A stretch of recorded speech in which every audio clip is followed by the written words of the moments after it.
இங்க இவனோட அம்மா நமாஸ் பண்ணிட்டு இருக்காங்க. வந்து காஃபி வச்சுட்டு போறான். தென் இவன் ஒய்ஃப பார்க்க போறான். ஆக்சுவலா இவன் ஒய்ஃப் ஹிந்துவா இருப்பாங்க. இவங்க 2 பேரும் லவ் பண்ணி கல்யாணம் பண்றாங்க. ஆனா இந்த பையன் முஸ்லீம்ன்றதால இந்த பொண்ணோட வீட்ல ஒத்துக்க மாட்றாங்க. அதனால ஓடி வந்து கல்யாணம் பண்ணி இந்த பொண்ணுமே பிரெக்னன்ட்டா இருக்கா. இவன் முஸ்லீம்ன்றதால வாடகை வீட்ல இவன் புடிச்ச சாப்பாட சாப்பிட முடியாம போகுது. அதனால ரொம்பவும் கடுப்பாவறான். எப்படியாச்சும் சொந்த வீடு கட்டணும்னு சொல்லிட்டு ஆசைப்படுறான். அண்ட் இவன் வேலைக்கு கிளம்புறான். ஒய்ஃப் கிட்ட சொல்றான். அப்பன்னு பார்த்தா அவன் ஒய்ஃப் சாமி கும்பிட்டுட்டு இருக்கும்போது குங்குமம் கீழ விழுந்துருது. அத பார்த்ததுமே நீங்க இன்னைக்கு போக வேணாம்னு சொல்லிட்டு எவ்வளவு சொல்லி பார்க்கறாங்க. ஆனா இவன் நான் இந்த மாதிரி விஷயத்தெல்லாம் நம்ப முடியாது. நீ வேலைக்கு போனா தான் நம்மளுக்கு சோறு கிடைக்கும்னு சொல்லிட்டு வேலைக்கு கிளம்பிடுறான். திடீர்னு இவன் ஆட்டோவ ஓட்டிட்டு இருக்கான். நைட் ரொம்ப நேரம் ஆகியும் வரலன்னு சொல்லிட்டு இந்த பொண்ணு வெயிட் பண்ணிட்டு இருக்கா. அப்பன்னு பார்த்து இவங்க வீட்டுக்குள்ள ஏதோ ஒரு பொண்ணோட உருவம் போகுது. அதை பார்த்தோன்னே ரூமுக்குள்ள போய் பார்க்கறாங்க. பார்த்தா ஒரு பொண்ணு பின்னாடி நின்னுகிட்டு இவங்களை தொடுறாங்க. இது எல்லாமே இவங்களுக்கு கனவா இருக்கும். எழுந்ததுமே பயந்துகிட்டே ஹஸ்பண்டுக்கு கால் பண்றாங்க. அவரை நான் ஹோட்டல்ல சாப்பாடு வாங்கிட்டு இருக்கேன் வந்துருவோன்னு சொல்றாரு. ஆனா இவங்க பயமா இருக்கு சீக்கிரம் வான்னு சொல்லிட்டு இருக்காங்க. இவரும் வந்துட்டு இருக்கும்போது ஒரு பொண்ணு ரோட்ல வெயிட் பண்ணிட்டு இருக்கா. இந்த ஆட்டோவை பார்த்ததுமே பைக் பஞ்சர் ஆயிடுச்சுன்னு சொல்லிட்டு ஒரு வீட்ல விட்டுட்டு ஆனா இப்ப பஸ்ஸே வர மாட்டேங்குது கொஞ்சம் ஹெல்ப் பண்ணீங்களான்னு சொல்லிட்டு கேட்கறாங்க. இவனும் ஹெல்ப் பண்ணதுக்காக கூட்டிட்டு போறான். அப்போ ஷார்ட் ரூட்ல போகும்போது குடிச்சிட்டு 4-5 பேர் மிரட்டிட்டு இருக்காங்க. அப்ப இந்த பொண்ணையும் மிரட்டுறாங்க. இவனுமே எவ்வளவு சமாளிச்சு பார்க்கறான். அப்பன்னு பார்த்து இவங்க வீட்டுல இருந்து கால் வருது. இவங்க ஒய்ஃப்க்கு தலையில அடிபட்டு ஹாஸ்பிட்டல்ல சேர்த்திருப்பாங்க. சோ இத சொன்னதுமே இவன் ரொம்பவும் பதட்டமா வரான். அவன் கிட்ட இருந்து எப்படியே தப்பிச்சு இந்த பொண்ணுமே நானும் கூட வரேன்னு சொல்லிட்டு ஹாஸ்பிட்டல் போய் பார்க்கறாங்க. தென் டாக்டரும் ஒய்ஃபும் குழந்தையும் ரொம்பவும் சீரியஸா இருக்காங்கன்னு சொல்றாங்க. அதை கேட்டதுமே இவன் ரொம்பவும் ஃபீல் பண்ணி அவன் ஒய்ஃப் கூட நடந்தாலும் நினைச்சு பார்க்கறான். ஆக்சுவலா அவன் லவ் பண்ணும்போது அந்த பொண்ணு கூட நிறைய போன்லாம் பேசி டைம் ஸ்பெண்ட் பண்றான். பட் கல்யாணம் ஆனதுல இருந்து எப்படியாச்சும் நம்ம ஒய்ஃபையும் அம்மாவையும் சொந்த வீட்ல இருக்க வைக்கணும்னு சொல்லிட்டு நிறைய வேலை செஞ்சு இந்த பொண்ணு கூட டைம் ஸ்பெண்ட் பண்ணாமே போயிடுறான். அதனால இந்த பொண்ணு ரொம்பவும் ஃபீல் பண்ணி அழுகுறா.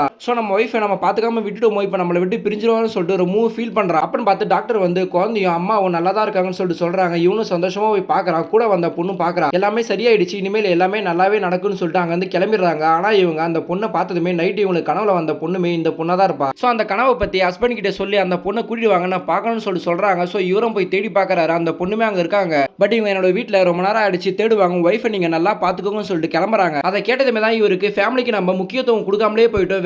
வேலைன்னு சுத்திட்டு நம்ம ஃபேமிலியை மறந்துட்டோம். இருக்க போற ஒரு வாழ்க்கையில வேலையை மட்டும் அதிகமா பார்க்காம நம்ம குடும்பத்து கூடயே டைம் ஸ்பெண்ட் பண்ணணும்னு சொல்லிட்டு யோசிக்கிறாரு.